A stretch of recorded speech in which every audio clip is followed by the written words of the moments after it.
कि जंगल महल की गलियों से एक आवाज आया है, जंगल महल की गलियों से एक आवाज आया है, उठो नौजवानों फिर से इनकलाब आया।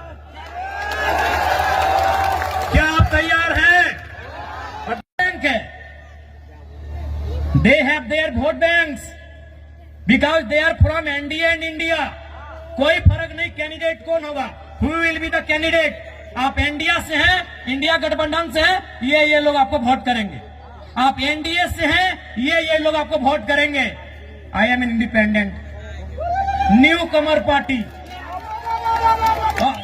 हमारे झारखंड में भी क्या सेफ है, 81 में 56 इंडिया के पास, 24 एनडीए के पास, 56, 24, 80 हम अकेले हैं। यानी हमारे पास कोई वोट बैंक नहीं, हमारे पास कोई समीकरण नहीं। और हमने क्या कहा कि पार्टी बनती है बिगड़ती है, कोई आज बीजेपी में है कल को तृणमूल में चला जाएगा। समाज आपका चिरंजीवी है, आप समाज के साथ रहिए। किसी एमपी एमएलए में इतना ताकत आपने देखा था क्या? हमने स्पष्ट कहा कि आप हमारे राजनीतिक कार्यक्रम में आते हैं, अच्छी बात है, आप मेरी पार्टी के मीटिंग में आते, अच्छी बात है, लेकिन आप समाज की मीटिंग में पहले जाइए। हमने एकमात्र भी एमएलए जिसने कहा था, जबकि आप भी जानते हैं 2029 में पता नहीं हमारा क्या होगा, क्योंकि हम नया विधायक है, हमारे पास कोई समीकरण नहीं है। 2029 में हमारे केसर समाज से होते तो हम भी बोलते पहले अपना देखते हैं भाई, लेकिन हम मैं यदि ममता बनर्जी घरे गिदर छुआ रहते न तो टुकु समझते न कि एते बड़ा लोग इतना बेस हमार समाजटा है, मोर समाजटा। किंतु आज के मैं एक शोषित वंचित समाजेर बेटा सोई खातिर मैं कहलो कि विधायक सांसद बादे सामाजिक स्थितिटा पहले भालो रहेक चाहिए, सामाजिक स्टेटसटा भालो रहेक चाहिए, सामाजिक पहचानटा भालो रहेक चाहिए, ओकर आइडेंटिटीटा भालो रहेक चाहिए। हे तोहरानी बुझे बारिया आई तोहरानी करो जंगल मोहल्ले दो में हमरा सामाजिक नेता हाथ की ना नहीं, कोई तक मुंह से बोली बहराई ले, कोई तक कोनो कह पारला की एकटा कोई दे जितना कथा मैं कहला मीडिया कह भाषण कह जितना उदाहरण मैं दिलो, जितना मैं उदाहरण दिलो, हमको बता याद करके बताइएगा कि आपने कौवा को भी देखा है। आपने की बोले कौवा के बोलते बारी ना, क्या आपने कभी कौवा के गले में या पांव में भेड़ी देखा है?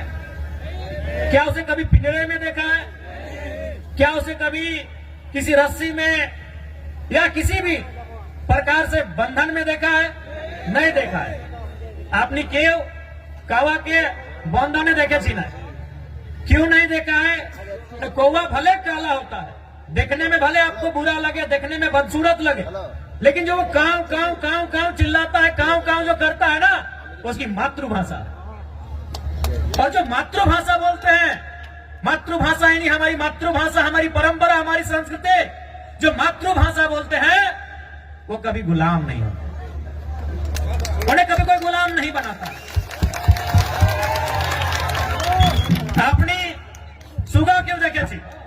आपने सुगा बोली ना, सुगा तोता पैरट देखने में बड़ा सुंदर होता है, पंख भी सुंदर होता है, चोंच भी सुंदर होता है और आवाज भी सुंदर होता है, लेकिन आपने क्या देखा होगा कि लोग उसे पकड़ते हैं, पहले उसके की बोले डंका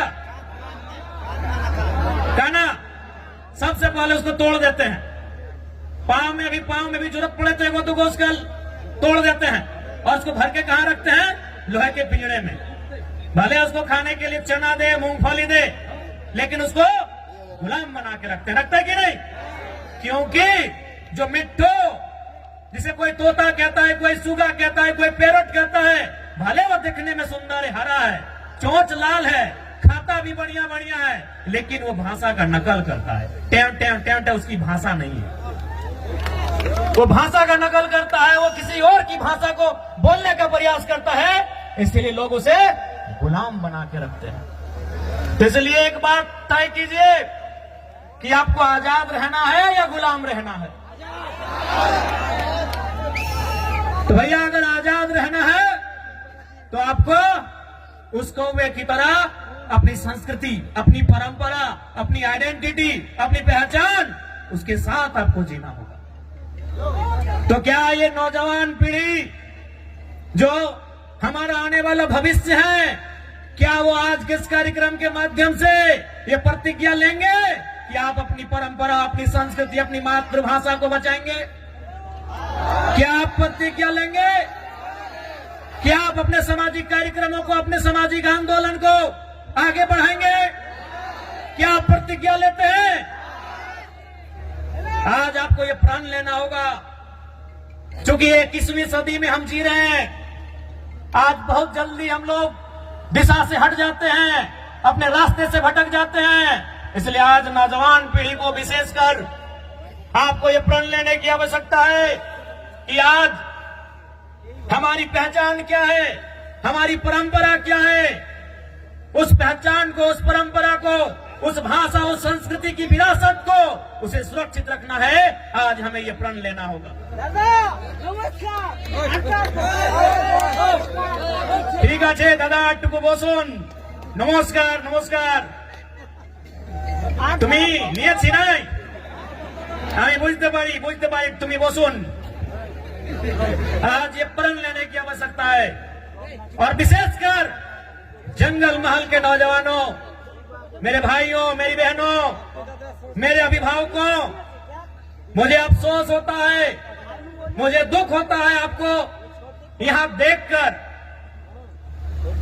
दुख हमें झारखंड के लोगों को भी देखकर होता है, लेकिन आपके लिए दुख थोड़ा ज्यादा इसलिए होता है कि जैसा भी सही, जमशेदपुर वालों को झारखंड मिला, सरायकेला वालों को झारखंड मिला, धनबाद वालों को झारखंड मिला, बोकारो वालों को झारखंड मिला, हजारीबाग गिरिडीह को झारखंड मिला, रामगढ़ को झारखंड मिला, रांची को झारखंड मिला, लेकिन झारखंड बनने का हकदार और झारखंड में शामिल होने का हकदार पुरुलिया, झारग्राम, बांकुड़ा के लोग भी रखते थे। आज बिल्कुल इस बात का अफसोस आपकी आंखों में भी झलक रहा है और हमें भी झलकता है। जो आंदोलन कोयलांचल में था, जो आंदोलन लोहांचल में था, कोयलांचल यानी हमारा जो कोलियरी कोयला का क्षेत्र है, धनबाद, बोकारो, गिरिडीह, हजारीबाग का हिस्सा, और लोहांचल यानी जमशेदपुर का क्षेत्र, वही आंदोलन आपके जंगल महल में भी था।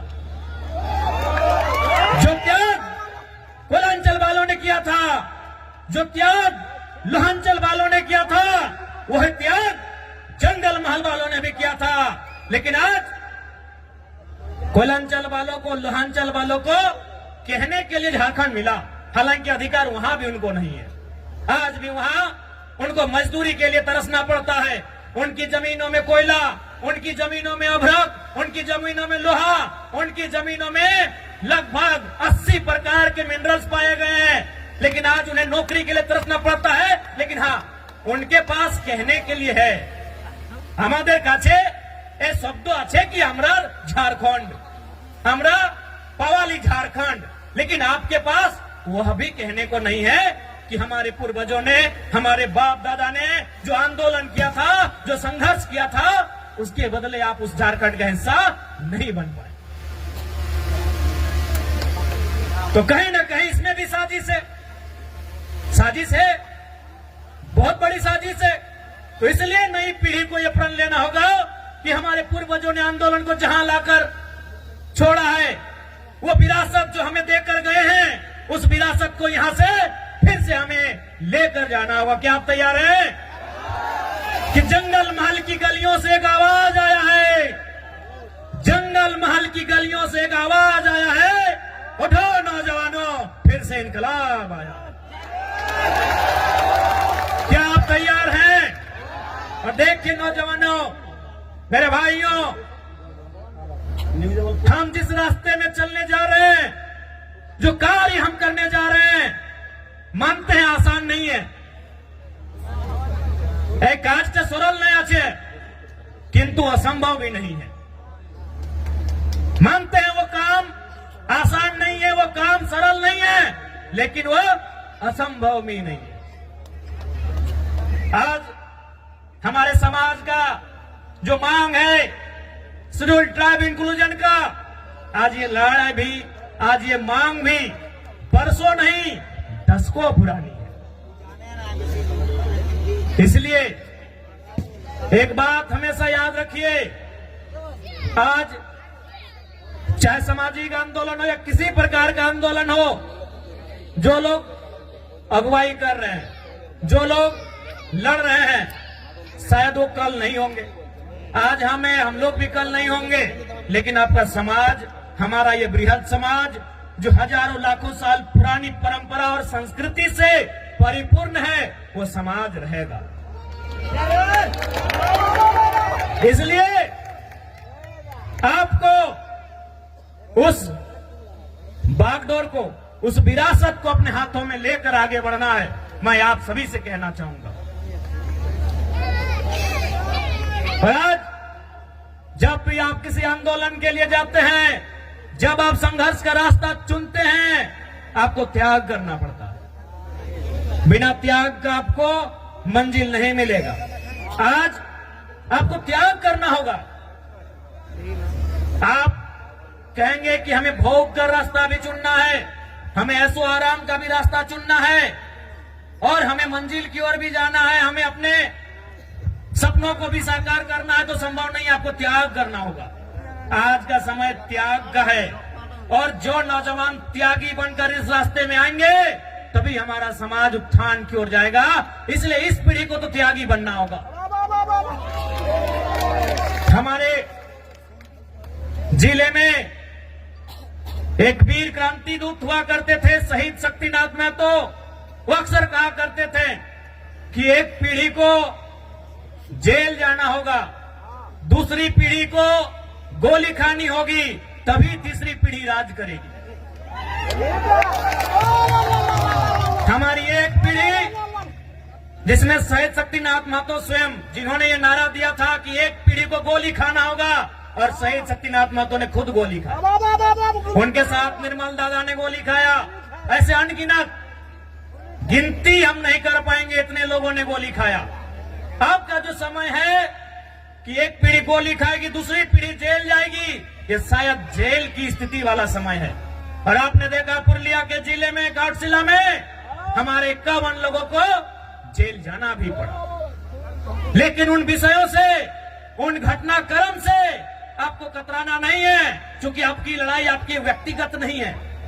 आपकी लड़ाई केवल आपके लिए नहीं है, आपकी लड़ाई केवल आपके घर आंगन तक सीमित नहीं है। आपकी लड़ाई कई हजारों साल पहले जो सपना हमारे पूर्वजों ने देखा था, उस सपने को साकार करने की लड़ाई है। इसलिए आज आपको त्यागी बनना होगा।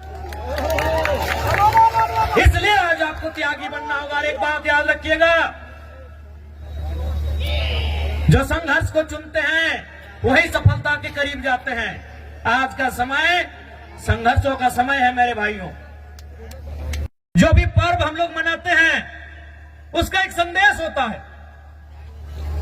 हमारे जो तो पर्व आछे, जो तो त्योहार आछे, ওদের ভিতর একটা মেসেজ আছে, সন্দেশ আছে কি আর মানে কি, এই কাজটা আমাদের পূর্বজ কি জন্য করেছে, এই কাজটা কেনে, এই বরদ খুঁটা কেনে, এই কাড়া খুঁটা কেনে, এই টুসু কেনে, এই করম কেনে, জিতিয়া পরব কেনে, এই কোনো না কোনো ওদের ভিতরে একটা মেসেজ আছে। তো বরদ খুঁটার মানে কি সবাই জানি कि আমরা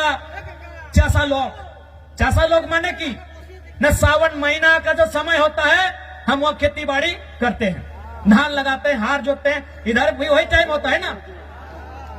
अब मार्च में नहीं ना करते हैं, मैं 2-4 को खेत देखे थे हमारी तरफ। यानी हम सावन महीना, जिसे हम लोग अंग्रेजी के कैलेंडर में जुलाई अगस्त के आसपास कहेंगे, यानी उस समय हम क्या करते हैं, हल चलाते हैं और खेत में धान लगाते हैं, और मूल हमारा संबंध धान से। उसके बाद का जो समय होता है सितंबर आधा, अक्टूबर पूरा, और थोड़ा सा नवंबर, यानी 1.5-2 महीना क्या होता है कि हमारा जो बरद है, काड़ा है, उसको रिलैक्स हो जाता है। तो भाई रिलैक्स हो जाता है तो उसको हम लोग क्या करते हैं, इस त्योहार में उसको पहले तेल लगाते हैं। हमरा की करी वाके तेल मखाए कहे ना, तेल किसको मखाया जाता है, लगाया जाता है, जो थका हारा होता है। आज के यदि हमारे घरे यदि बाड़ी कोनो पहुना आसे, कोनो कुटुम आसे, तो हम उनको क्या करते हैं कि बैठिए थोड़ा तेल लगा देते हैं, भाई आप बहुत दूर थक के आए हैं। तो तेल किसको लगाया जाता है, जो थका होता है, तो हमारा जो बरद है, काड़ा है, ये सावन महीना में इसको जोतते जोतते नारते नारते ये थोड़ा थका है। अब इसको तेल लगा के बोल रहे भाई थोड़ा सा तुम अब तंदुरुस्त हो जाओ, तुम थोड़ा सा फिट फाट हो जाओ। कहे ना फिर अब आ रहा है कार्तिक और अगन का महीना कि धान काटना है और फिर तुमको गाड़ा गाड़ी में लोड करके घर पहुंचाना है।